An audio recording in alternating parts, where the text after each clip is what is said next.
llegamos ahí y vimos las heridas de bala en la cabeza, sabíamos que era un homicidio. El primer sospechoso en este tipo de casos es un miembro de la familia. No hay sentimiento, no hay amor ahí. Todo era sobre el dinero. Eso es tan antiguo como la Biblia. Matar por dinero. Había una especie de celos y animosidad sucediendo entre las hermanas. Ábrase solo si me muero. Me asustó. Yo pensé, ¿qué podría haber en esta carta? No puedo perdonar a una persona por matar a alguien. Tú no puedes hacer eso. Hermanas perversas.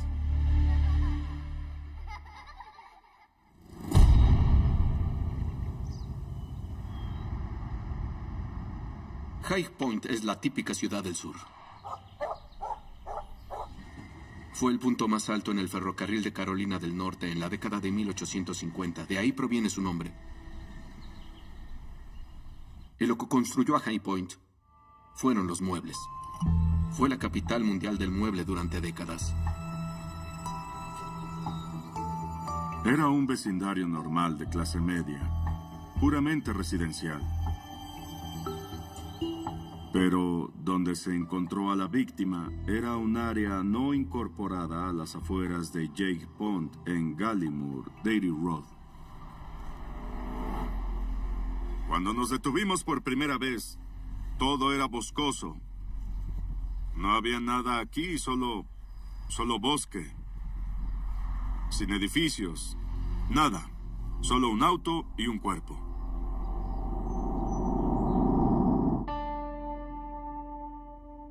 Poco después de llegar ahí y ver las heridas de bala en la cabeza, sabíamos que era un homicidio. Fue clasificado como un homicidio con tirador desconocido.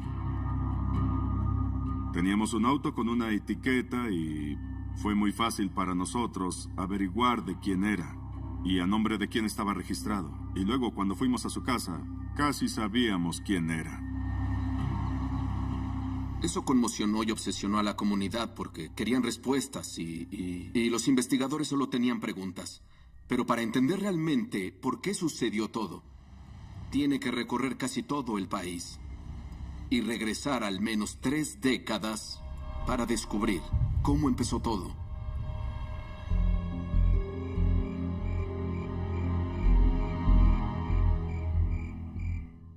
Patricia de Rosa y Sheila Tompkins tenían la misma madre, Edna, pero padres diferentes. Edna fue la única que crió a esas hermanas de forma constante. La familia era de clase media, casi baja, hasta que Edna se casó con un militar exitoso, Troy Madison. Sheila es 9 años más joven que Patricia, y ella admiraba a Patricia. Me dio la impresión de que eran dos personas completamente diferentes. Una cosa que me agradaba sobre Sheila es que era una buena chica pueblerina. Patricia, pues, definitivamente no era así. Sheila era divertida. Era una chica ruda y tranquila.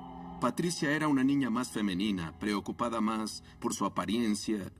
Y Patricia, la hermana mayor, estaba buscando salir de Oklahoma para encontrar una vida mejor, una especie de una vida más próspera para ella. Y lo que hizo fue que encontró a un militar igual que su padrastro. Patricia conoció a Frederick Brown en 1969 y recuerdo que Patricia venía de Lawton, Oklahoma, clase media baja, y estaba buscando una salida. Y ahí está Frederick, que estaba en la escuela de artillería en Fort Sill, Oklahoma, que está justo al lado de Lawton. Y él tenía grandes sueños también.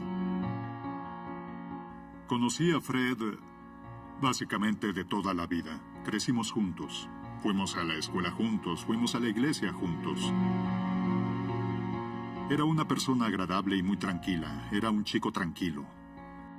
Nadie tuvo algún problema con Fred que yo supiera. Él quería mejorar su vida. Y Patricia pensaba muy parecido a él. Ella quería también mejorar su vida. Y vio que Frederick era una buena pareja. Se casaron después de un año de conocerse y Patricia se fue de ahí, se fue a explorar el mundo, dejando atrás a su hermana menor, Sheila.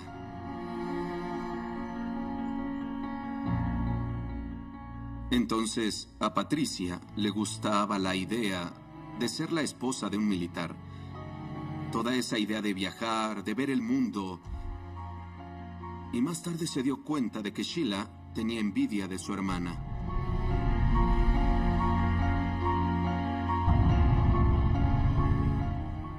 Y Sheila tuvo que quedarse atrás.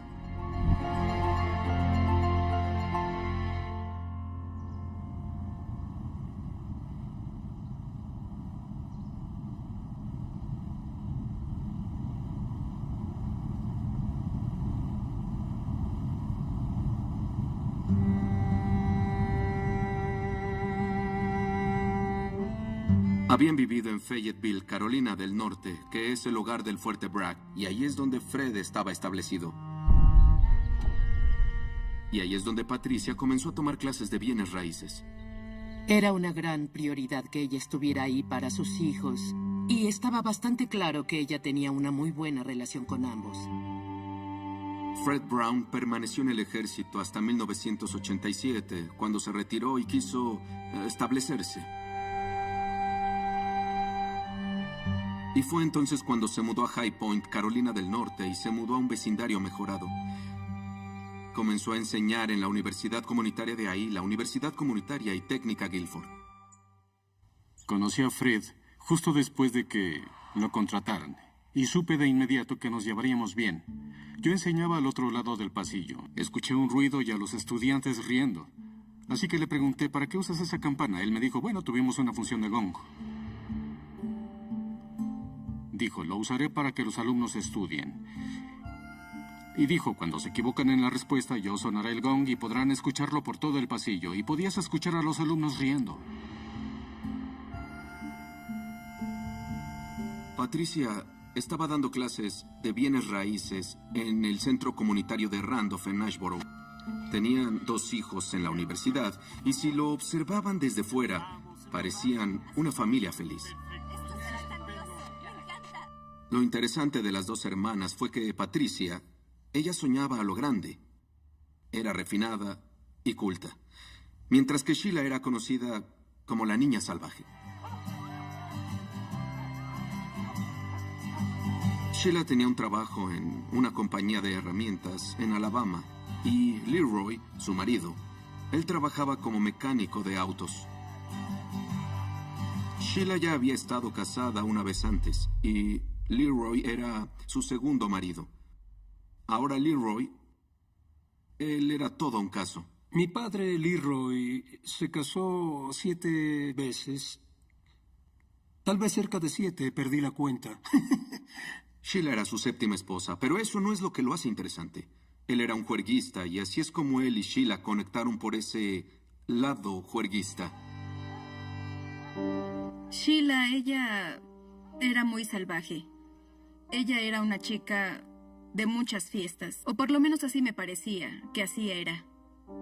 Ella tenía, ya saben, tatuajes y era alocada. Edna, la madre de Sheila, trató de disuadir a su hija Sheila de que se casara con Leroy. Pero Sheila no siguió el consejo de su madre. Les gustaba divertirse y ese era todo su vínculo. Sheila no fue el primer amor de su vida ni nada por el estilo y se aferró a él de una manera que tuvo que haber sido difícil estar con ese tipo y ver la vida de Pat. Pat estaba viviendo en una clase media bastante cómoda. Ya saben, estilo de vida de los suburbios. Y Sheila y su esposo, Leroy, ellos eran diferentes tipos de personas. Yo creo que habían terminado en muy diferentes situaciones socioeconómicas. Patricia vivía con un estilo de vida más exclusivo, pero Sheila y Leroy, mi padre, vivían al día con su sueldo. Pero si a Patricia no le agradaba el matrimonio de Sheila, ella nunca hizo notar esos sentimientos a su hermana. Yo creo que había una especie de celos y animosidad sucediendo entre las hermanas. Pero lo que este caso te muestra es que nunca sabes qué hay debajo de la superficie. A Edna Madison no parecía gustarle ninguno de sus maridos. Había mucho drama en esta familia, pero nadie sabía que llevaría al asesinato. ¿Sabes qué? Yo quiero una hamburguesa.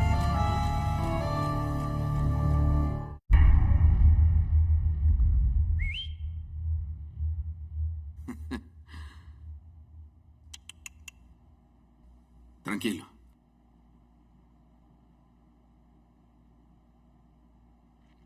Los Brown estaban viviendo en este entorno idílico y todo iba bien para ellos. Pero cuando revisan un poco debajo de la superficie, no iba para nada bien.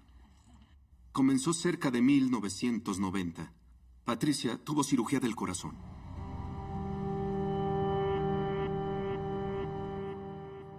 No está muy claro por qué la salud de Patricia Brown decayó al ser tan joven. Digo, tenía diabetes, asma, Dios, ella lucía tan blanda. Y todo eso le cambió el estado de ánimo. Ella entró en una clase de profunda depresión. Patricia estaba en el hospital y Fred fue a visitarla y luego su familia la fue a visitar. Estaban en la habitación al mismo tiempo. La familia de Pat estaba a un lado de la habitación y Fred del otro lado de la habitación. No hubo conversación. La forma en que lo veían a él era con frialdad. Pensaban que no debería estar ahí, que no lo querían ahí. Por alguna razón me dijo que con los años ellos habían desarrollado un disgusto por él, que no había nada de sentimientos, nada de amor ahí. Pero esa vez, una mujer se acercó y se quedó con Fred. Era una de sus vecinas. Ella solo se acercó para darle algo de apoyo. Algunos de los miembros de la familia pensaron que Fred era infiel. La madre de Patricia, Edna, vio a Frederick en el hospital con una amiga. Pensó que sí, Frederick era un poco más amigable con esta amiga de lo que debería ser. Si piensas en Edna, ella era la que quería controlar a sus hijas. No le iba a agradar que ninguna de las dos estuviesen involucradas en eso. Le gustaba tener influencia sobre ellas para así poder atraer a sus hijas cerca de ella.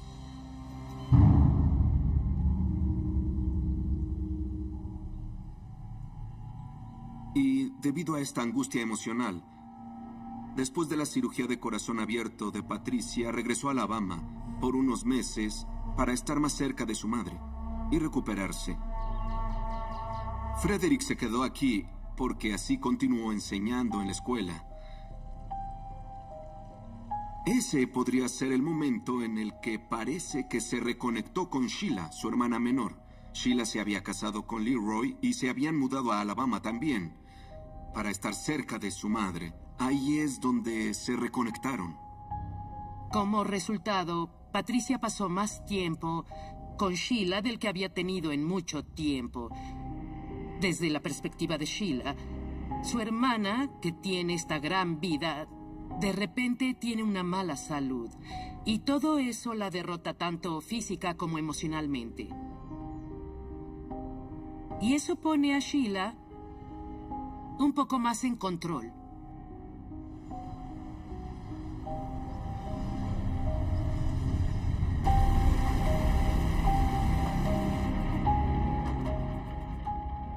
La gran dificultad fue que Pat pasó de los ingresos de alguien que tiene mucha energía y trabaja a tiempo completo a alguien que trabaja muy poco.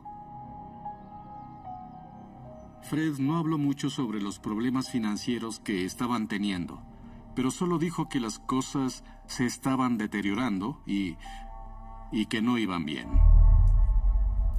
Fred era un comprador de cupones e iba a lugares donde podría ganar un cupón doble o uno triple para ahorrarse algo de dinero en sus compras. Esa era una de sus escapadas. Él iba a la tienda de abarrotes y se quedaba ahí por horas. Y era ahorrativo con su dinero. Eso es lo que realmente enfureció a Patricia, porque, al parecer, ella quería vivir en un estilo de vida más extravagante. Frederick no quería que eso sucediera.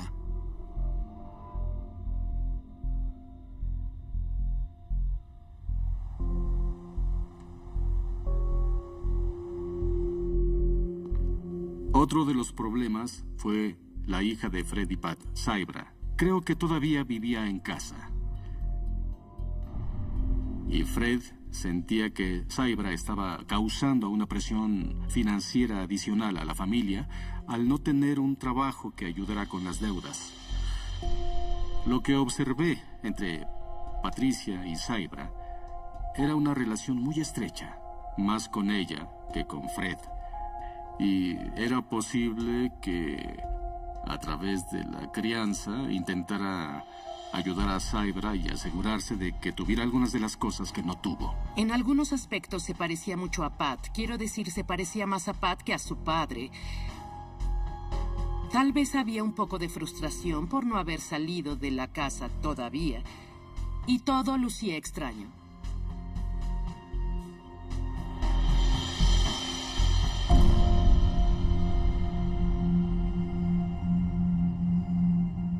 Fue el 28 de marzo de 1991 cuando Sheila y su esposo Leroy fueron a High Point para ver a su hermana Patricia y a su esposo Frederick.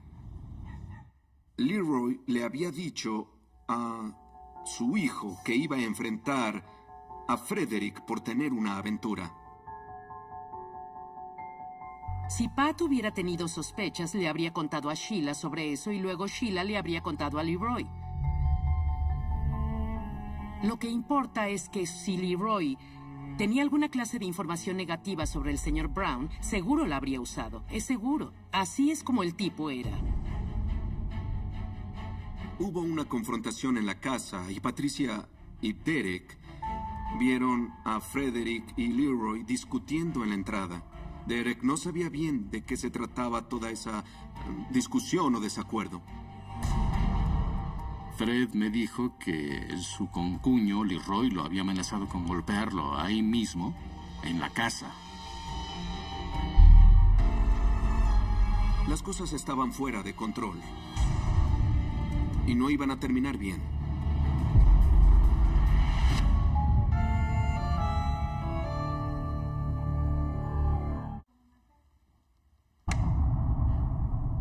Después de la cirugía de Pat, como les contaba, la situación familiar se estaba deteriorando mucho. Fred había estado hablando de esto con otros miembros de la facultad y me contó sobre la amenaza ahí en la casa. Y le pregunté a Fred si era Leroy.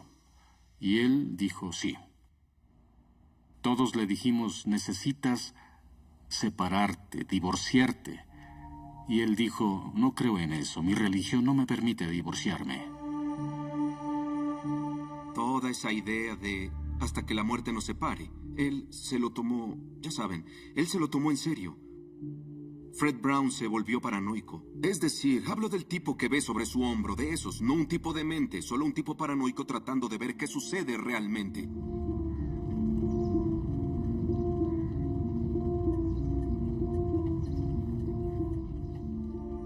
No vi a Fred esa mañana. No pensé nada malo porque no lo veía todas las mañanas. Después de 1 o 2 horas, Linwood English, quien era nuestro supervisor, se acercó y me dijo, ¿has visto a Fred? Y le dije, no, no lo he visto esta mañana. Vaya, eso es algo raro porque Fred tenía clase temprano y no se presentó. Y poco después recibí una llamada de Pat diciendo, ¿has visto a Fred? Él no vino a casa anoche. ¿Acaso fue a la escuela esta mañana? Linwood le dijo, no. Él vino y me preguntó, ¿viste a Fred esta mañana de camino a la escuela? Y le dije, no. Y todo eso me pareció extraño. Conocía la ruta de Fred, así que conduje por ahí, lo hice muy lentamente, y miré a ambos lados de la carretera. Pensé que tal vez tuvo un accidente, tal vez se enfermó, tal vez se salió de la carretera. Así que regresé a la escuela y le dije a Linwood, no tengo idea en dónde está.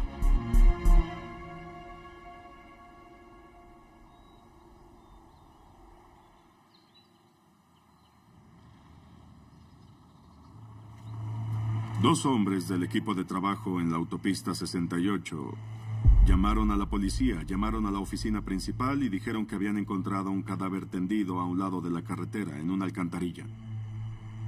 Cuando llegamos aquí, encontramos un cuerpo en esta zanja. Estaba boca abajo.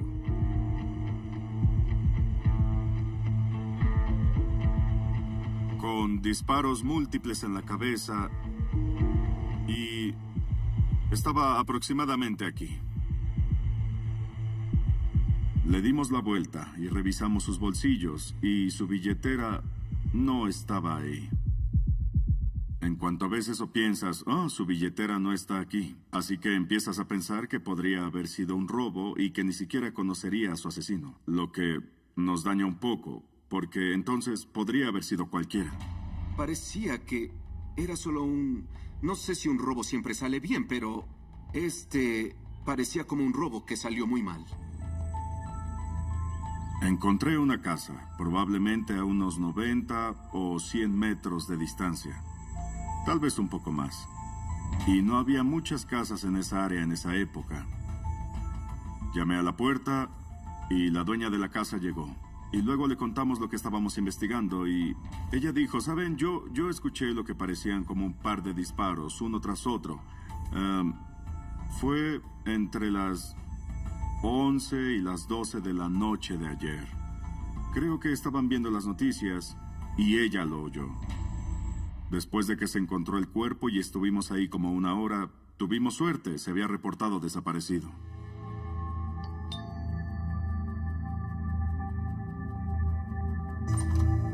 Pat Brown, su esposa, se sorprendió e impactó cuando le contamos por qué estábamos ahí. Que su esposo había sido encontrado muerto al costado de la carretera en la autopista 68. Comenzamos a preguntarle dónde había estado él y dónde había estado ella. Tenía que saber dónde estaban todos en esos momentos para que tuviera sentido.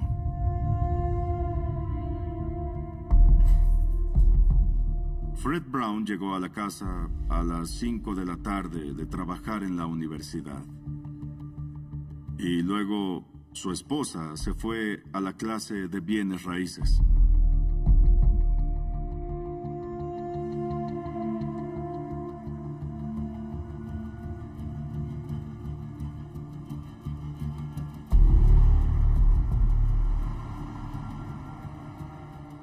Saibra, la hija, salió y fue a ver a un amigo. Se quedó ahí un par de horas, creo.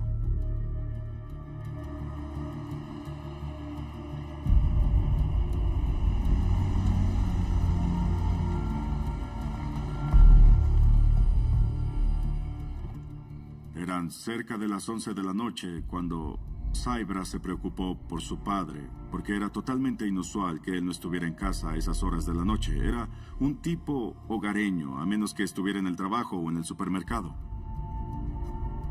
Patricia se reunió con algunos estudiantes después de la clase para cenar. Ella trataba de ayudarlos a prepararse para el examen de bienes raíces. Creo que necesitaba combustible para su auto y uno de sus alumnos la acompañó a hacerlo. Patricia llegó a casa alrededor de la medianoche. Y por supuesto, Fred no estaba ahí. Patricia y Saibra llamaron al supermercado local para ver si estaba ahí o si había estado ahí. Y también llamaron al hospital regional para ver si lo habían ingresado. Pero no obtuvieron ningún resultado positivo. Patricia y Saibra llamaron 2 veces al departamento de policía de Jake Point. La primera vez no llenaron un reporte. Jake Point no había tenido ningún reporte de su esposo Fred, como de un accidente o cualquier tipo de violencia.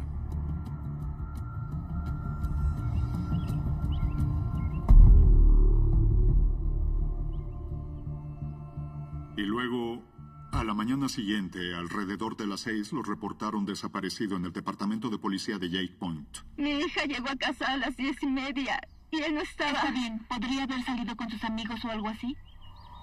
No que yo sepa. Como cualquier detective de homicidios le dirá, el primer sospechoso en este tipo de casos es un miembro de la familia. Patricia tenía una gran coartada para ella, así que no había indicios de que Patricia Brown estuviera involucrada. Ella no era una sospechosa. Y verificaron dónde estaba Saibra. Estaba con una amiga. Hubo algunas sospechas entre los oficiales de que Saibra podría haber sabido más de lo que nos dijo. Absolutamente nada que pudiéramos probar. Cuando tienes un caso y no tienes ninguna evidencia real, y no tienes un arma homicida, hay todo tipo de posibilidades. Tenía que verlas todas, pero no había pistas.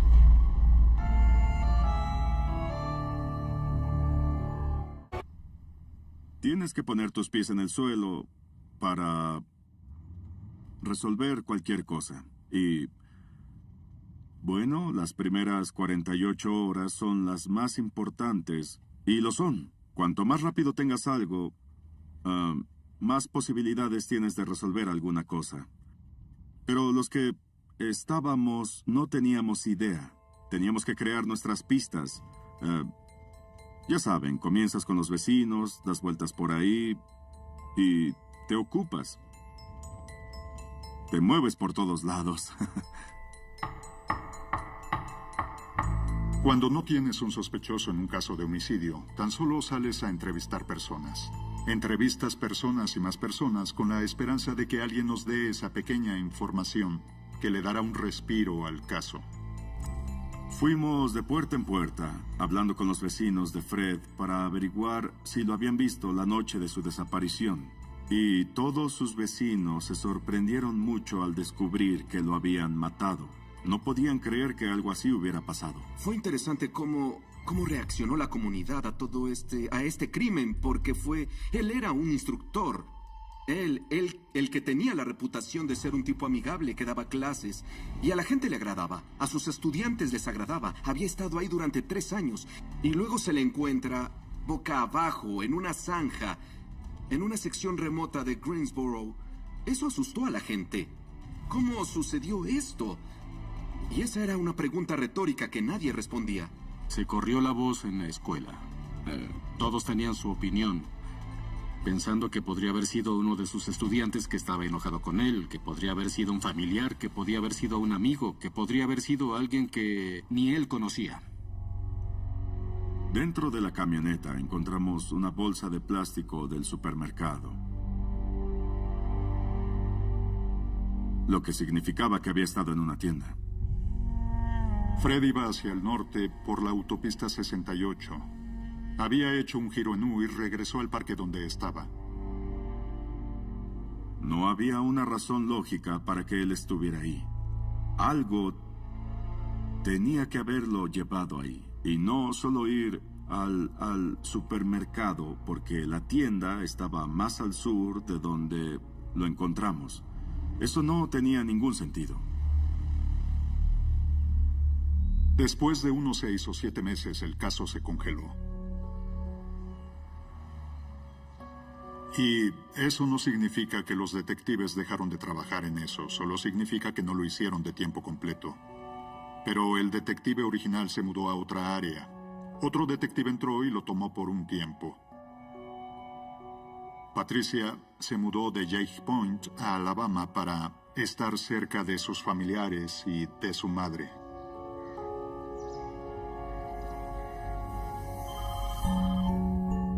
Todavía era un caso sin resolver. Hasta 1994, Patricia Brown recibió la llamada a las 3 de la madrugada. Era un detective en Reading, Pensilvania, y fue entonces cuando se enteró. El detective le dijo: sabemos quién mató a su esposo.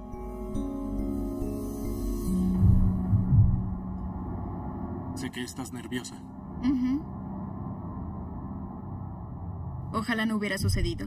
Ojalá regresáramos al tiempo. Bueno, mi papá vino a visitarme. Y no sé cómo entramos en la conversación y creo que él me dijo... Mi papá me dijo, te daré una carta. Y no la abras a menos que me pase algo. Eso es todo lo que me dijo. Y luego la escondió en mi habitación y me dijo dónde la había dejado. No sé por qué la ocultaría si me dijo dónde estaba. Me asusté, estaba confundida. Pensaba, ¿qué podría haber en esta carta? Nunca pensé que estaría pasando por algo como esto. Para nada.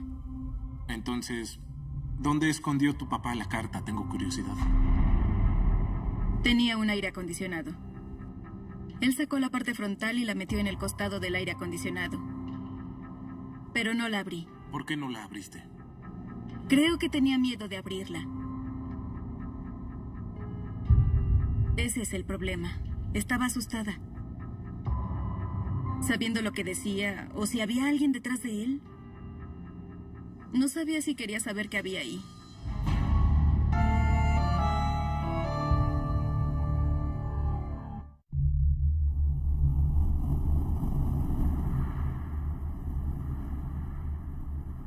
¿Por qué tu papá estaba en la ciudad? No lo sé. Yo sentí que solo venía a verme.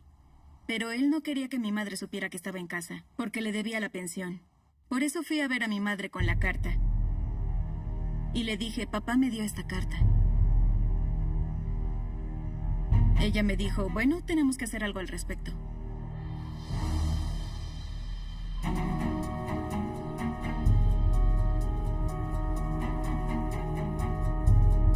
Nos fuimos a la cama, al día siguiente salimos en mi auto. Y ahí fue cuando la policía rodeó mi auto. Y él dijo, no voy a dejar que me lleven, me voy a escapar. Y yo lo miré y le dije, papá, por favor no huyas, porque sabía que probablemente le habrían disparado para que se detuviera. Entonces él no huyó.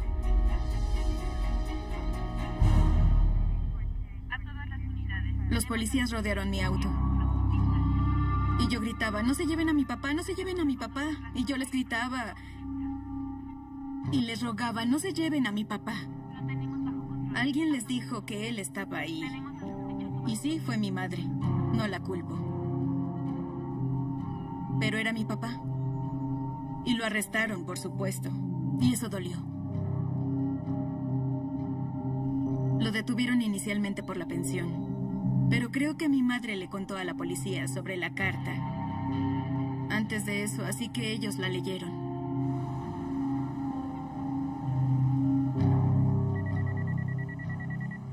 A mitad de la noche recibí una llamada del detective de Reading, Pensilvania, y estaba buscando desesperadamente un homicidio abierto que ocurrió 3 o 4 años antes.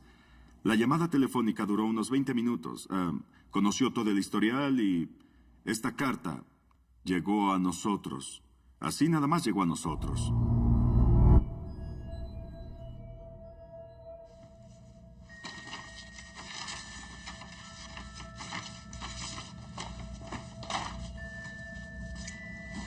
Está fechada 12 de julio del 94. Yo, Leroy Wenzel, me pagarán $30,000. Le disparé a Fred Brown. ¿Qué dice en el frente? No se abra. Ábrase solo si muero.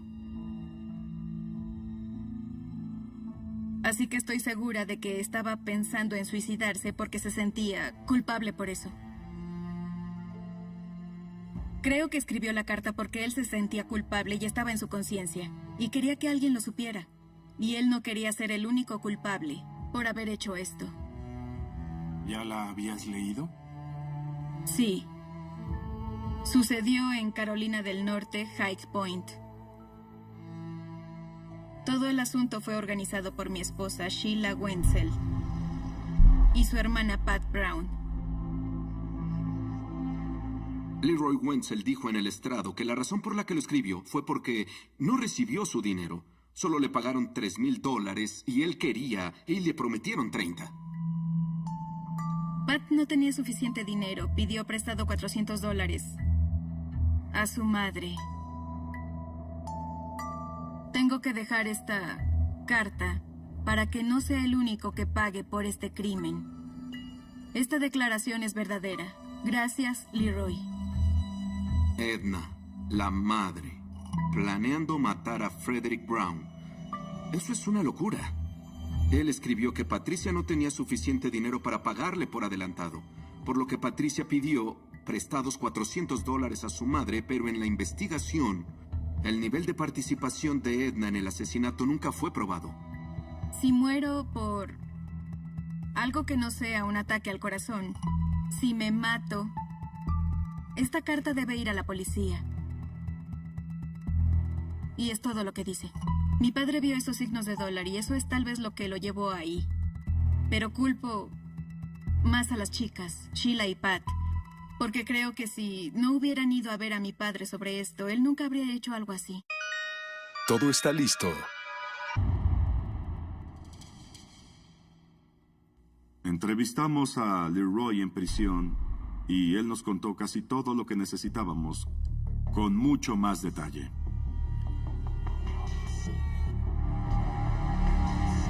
Nos dijo que condujo desde Alabama hasta el condado de Guilford y que llamó a Fred desde un tramo del camino en la autopista 68 y le dijo que tenía problemas con el auto. Frederick estaba solo en casa. Fue entonces cuando Leroy llamó y dijo que tenía problemas con el auto a 10 minutos de su casa. Y Frederick, siendo él, no sé, creo que era el cuñado obediente, fue a ayudar a su propio cuñado que se había varado en el camino. No perdió mucho tiempo.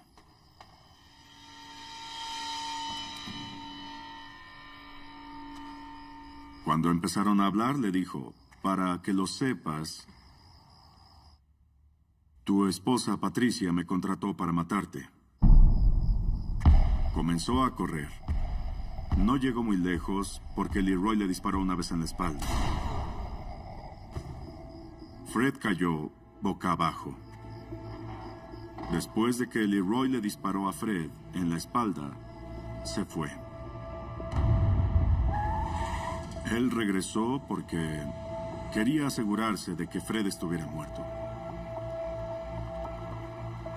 Cuando regresó, él se acercó a Fred nuevamente. Fred no se había movido y le disparó 2 veces en la cabeza. Se fue otra vez. Había salido del camino y se dio cuenta de que había olvidado tomar su billetera porque se suponía que esto debería parecer un robo. Así que se estacionó de nuevo y tomó su billetera.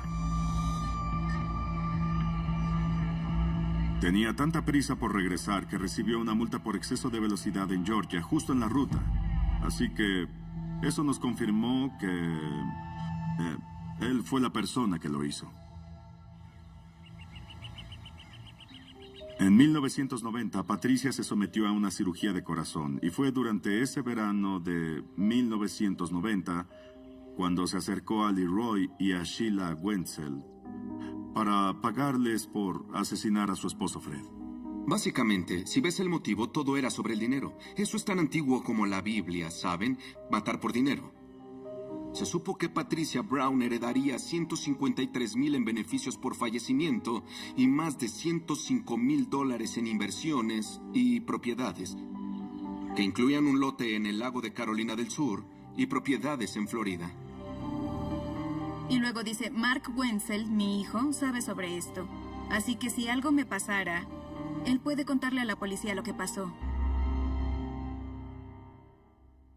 Y luego, de repente, la policía llama a tu puerta diciendo que tu padre, ya saben, había...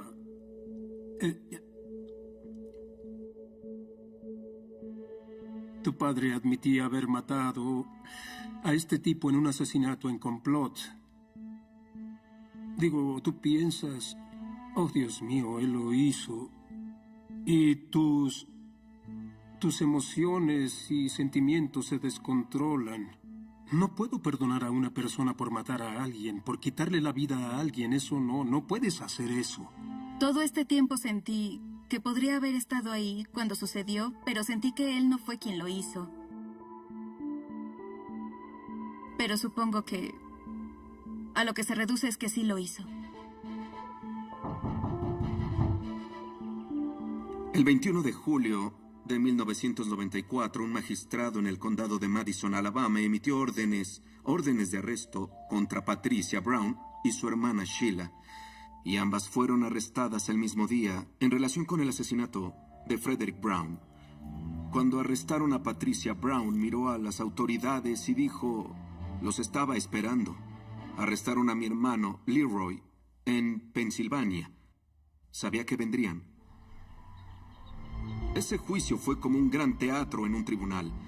Tanto Sheila como Leroy testificaron que fue idea de Pat Brown, pero la fiscalía la pintó como una mujer engañosa que solo quería dinero. La defensa pintó a su cliente como una mujer quien fue engañada por su hermana menor y su cuñado Leroy. Pat estaba muy molesta por la forma en cómo Leroy y su hermana la habían involucrado en todo esto, y sentía que la habían usado para, básicamente, salvarse ellos de una potencial pena de muerte. Eso realmente molestó a Pat. Creo que ese fue prácticamente el final de su relación con su hermana, y entonces tienes que intentar explicar por qué, en nuestro caso, por qué ella no estuvo involucrada y que ella solo fue arrastrada. Leroy Wenzel fue condenado a 50 años más 30 de prisión por su participación en el asesinato de Fred Brown. Patricia Brown fue condenada a cadena perpetua y murió en prisión en 1996. En 1995, Sheila Wenzel fue condenada a 50 años de prisión por su participación y salió bajo libertad condicional en 2013. No creo que Sheila debería haber salido de prisión. Creo que debería estar purgando tanto tiempo como lo hace mi padre. Siento que ella también lo asesinó.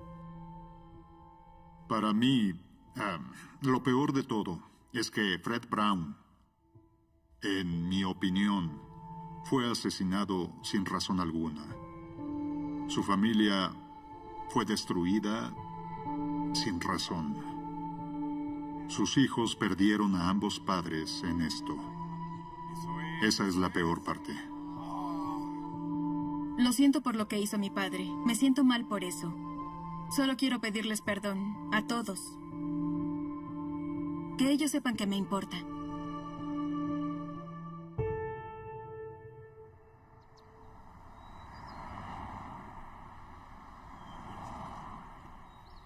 Pienso en Fred. Qué buen tipo era. Y no sé qué lo precipitó, pero, ¿sabes? Me dijo, no me sorprendería si mi esposa encontrara la forma para liberarse de mí. ¿Qué tan patético puede ser?